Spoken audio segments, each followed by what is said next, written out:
안녕하십니까? 반갑습니다. 사람들은 충고하기를 좋아합니다. 누군가 고통당하고 있을 때 우리는 그의 고통이 왜, 무엇 때문에 비롯되었는지, 무엇 때문에 아파하는지 그 이유를 묻는 것에는 큰 관심이 없습니다. 가령 자신의 아이가 친구들과 잘 어울리지 못하면 우리는 부모로서 먼저 이렇게 말합니다.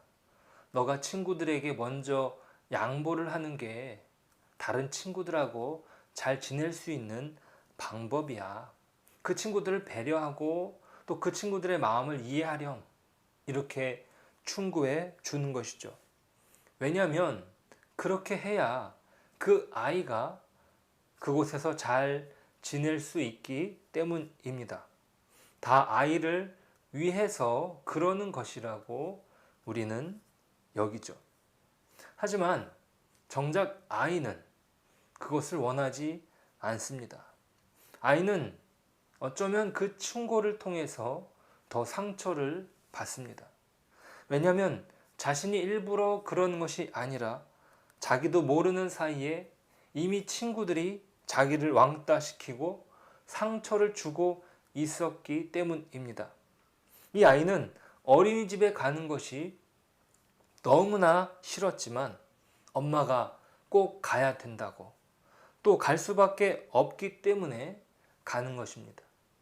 그런데 어린이집에 가서는 화장실을 수십 번 들락날락 했다고 합니다.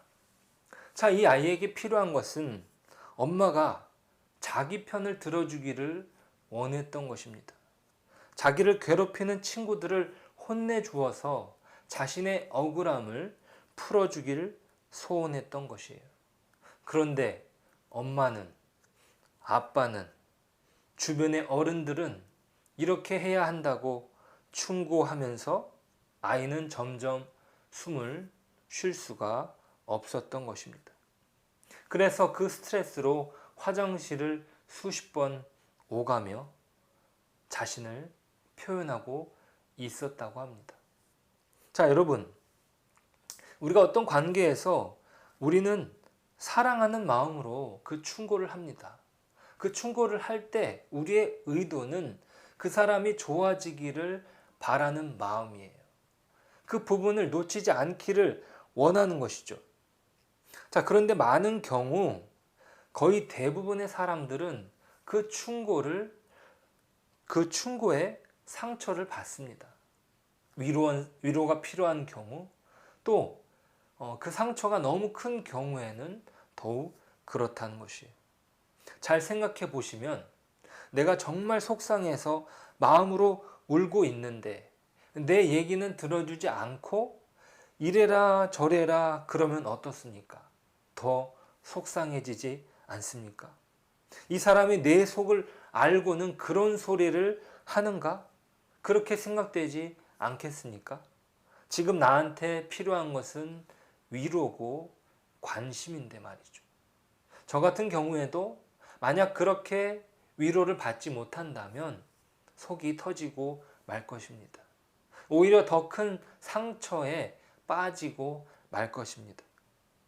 자, 사람들은 오히려 위로와 관심으로 성숙해져 갑니다. 왜냐하면 많은 경우 사람들은 자신들이 무엇을 해야 되는지 다 안다는 것이에요. 그러니까 그 마음을 알아주는 사람과 함께 있으면 그 마음이 편안해지면서 앞으로 어떻게 해야 되는지 자신이 스스로 그 길을 갈 수 있는 힘을 얻어간다는 것이죠. 사람들은 다 자기가 어떻게 해야 되는지 안다는 것이에요. 그것이 어느 정도 본능으로 자리 잡았습니다. 자, 문제는 그 아는 것에서 무너질 때 마음의 위로와 격려가 필요한 것이지 어떤 것을 지적받는 것을 원하지 않는다는 것이. 자, 이것이 바로 율법과 복음의 관계입니다. 자, 율법은요, 그 사람이 어떻게 그 길을 가야 되는지 알려줍니다. 이것은 표지판입니다. 신호등과 같은 것이죠. 자, 이것은 사람이 지켜야 할 어떤 도덕적인 덕목이라고 말할 수도 있습니다. 그러니까 일반적인 언어로는 도덕이라 말할 수 있는 거죠. 사람들은요, 그것을 가지고 충고합니다. 왜요? 사람으로서 마땅히 지켜야 할 내용으로, 또 사람으로서 품위를 지킬 수 있기 때문이죠. 규칙이 없다면요, 만약 무질서에 빠지고 맙니다. 질서가 없는 사회에서 산다는 것은 정말 끔찍할 것입니다. 전쟁을 떠올려 본다면 그것은 쉽게 되죠. 전쟁 속에서 규칙은 잔인함밖에 없다는 것이, 약육강식이 그 사회를 꽉 잡습니다. 강한 사람이 약한 사람을, 그 질서를 유지하기 위해서 힘이 필요한 것이죠. 자, 우리는 그런 면에서 율법이 있다는 것은 참 감사한 일이구나 생각하게 됩니다. 자, 그런데 율법은요, 딱 거기까지입니다. 율법이 없다면 유지되지 못할 인간의 고유한 가치를 지켜주는 거예요. 자, 율법이 있으므로 인간이 인간다워질 수 있는 어떤 그런 면이 있습니다. 율법을 통해서, 도덕을 통해서 사람들은 사람으로서의 품위를 유지하고 노력합니다. 왜냐하면 그렇게 해야 인간의 고유함을 지킬 수 있기 때문이죠. 여러분, 동물들이 도덕을 지키는 걸 보신 적 있으십니까? 도덕은 동물들에게 해당되지 않습니다. 율법이 무너지면, 도덕이 무너지면 끔찍하게 될 인간의 비참함을 사람들이 염려하기 때문입니다. 자, 그런데요, 율법은 구원을 가져다 주지 못합니다. 자, 잘 생각해 보시면 율법은 구원받은 사람들에게 주어진 것입니다. 십계명이 어떻게 시작합니까? 하나님이 이 모든 말씀으로 말씀하여 이르시되 나는 너를 애굽 땅 종 되었던 집에서 인도하여 낸 내 하나님 여호와니라. 그리고 지켜야 될 10가지 계명이 열거됩니다. 자, 그러니까 율법을 지켜서 구원을 받은 것이 아니라 구원받은 이후에 율법이 주어집니다. 그러니까 율법은 우리가 구원받아야 할 어떤 죄인이라는 사실을 알려주는 거죠. 고통 가운데 신음하고 있을 때 주께서 구원을 베풀어 주심으로 자유를 얻은 자에게 허락된 율법이에요. 자, 그러니까 율법의 처음이 너희가 구원받은 자다, 너희는 너희 스스로 구원할 수 없다, 이 부분을 처음부터 못 받고 있는 것이죠. 자, 복음은 무엇입니까? 구원이 허락되는 직접적인 통로다. 구약시대, 출애굽 시대에는 하나님께서 직접 행하신 10가지 재앙입니다. 하나님의 직접적인 구원이죠. 신약시대에는요, 예수님의 십자가입니다. 그 십자가를 믿는 사람에게는 구원이 허락된다 했습니다. 사람은 결코 율법을 통해서 구원을 받을 수 없습니다. 그것이 사도 바울이 말하고 있는 중요한 내용이죠. 자, 그것을 보여주는 어떤 상징적인 사건은 바로 예수님 앞에 잡혀온, 가늠하다 잡혀온 여인을 대하신 사건입니다. 자, 율법은요, 유대인들의 정체성입니다. 자신들의 정체성을 드러내 주는 거죠. 율법을 지키는 것을 그들 스스로의 자랑으로 여겼습니다. 자, 그런데 예수님은 어떻게 하십니까? 죄 없는 자가 돌로 치라고 하십니다. 그러자 어떻게 되었습니까? 누구도 돌로 치지 못합니다. 누구도 죄에 대하여 자유로운 사람이 없는 거예요. 율법을 완벽하게 지킨 사람이 없는 것이고, 율법은 오히려 죄를 드러내 줍니다. 누구도 예외가 될 수 없는 거죠. 죄인입니다. 그것을 가르쳐 주고 있어요. 다 은혜가 필요한 자들이다. 이렇게 말하고 있는 것이죠. 자, 그 은혜는 무엇입니까? 바로 예수 그리스도의 십자가를 통해서 허락된 은혜입니다. 오늘 사도 바울이 말하는 것이 바로 그것이죠. 바울은 율법을 없애자는 말이 아닙니다.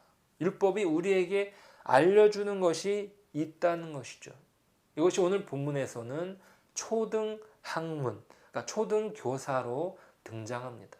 우리 아이들이 초등학교를 가면은요, 아주 기본적인 앞으로 살아가는데 필요한 것들을, 아주 기초적인 것들을 배우게 됩니다.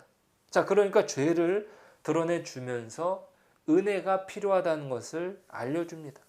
우리는 오직 그 은혜로만 구원을 받습니다. 허다한 죄 속에서 우리를 구원해 주시는 것은 오직 예수 그리스도 뿐이라는 것을 알려주는 것이죠. 그 십계명의 바로 첫 문장, 너희를 구원하여 낸 여호와 하나님이다. 그것이 바로 신약시대 예수 그리스도께서 십자가에 돌아가심으로 말미암아 우리가 구원을 받았다. 그래서 이제는 우리가 그의 아들이 되었다. 이것은 어떤 것으로도 더하거나 뺄 수 없는 진리입니다. 자, 우리는 이것을 오늘도 기억하고 주의 사랑으로 서로에게 힘이 되고 격려가 되고 위로와 사랑으로 복음으로 세워지는 저와 여러분 되시길 축복합니다. 사람은 충고로 바뀌지 않습니다.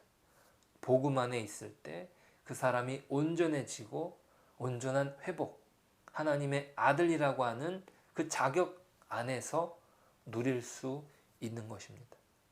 오늘 말씀 26절부터 잠깐 읽어드리면요, 너희가 다 믿음으로 말미암아 그리스도 예수 안에서 하나님의 아들이 되었으니 누구든지 그리스도와 합하기 위하여 세례를 받은 자는 그리스도로 옷 입었느니라. 너희는 유대인이나 헬라인이나 종이나 자유인이나 남자나 여자나 다 그리스도 예수 안에서 하나이니라. 너희가 그리스도의 것이면 곧 아브라함의 자손이요 약속대로 유업을 이을 자니라. 아멘. 기도하겠습니다. 하나님, 우리가 예수 그리스도로 하나님의 자녀가 되었습니다. 이것이 우리에게 큰 복음이고 위로며 격려입니다. 하나님, 우리가 이것을 기억하며 오늘도 살기를 원합니다. 이 복음에 어떠한 율법, 어떤 충고가 더해지지 않습니다.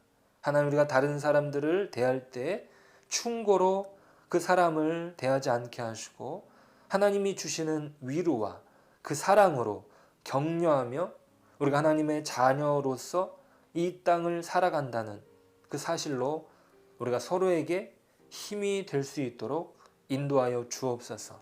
또 하나님의 자녀라는 그 축복된 사실로 이 땅의 빛으로 소금으로 살기를 소망합니다. 예수님의 이름으로 기도드립니다.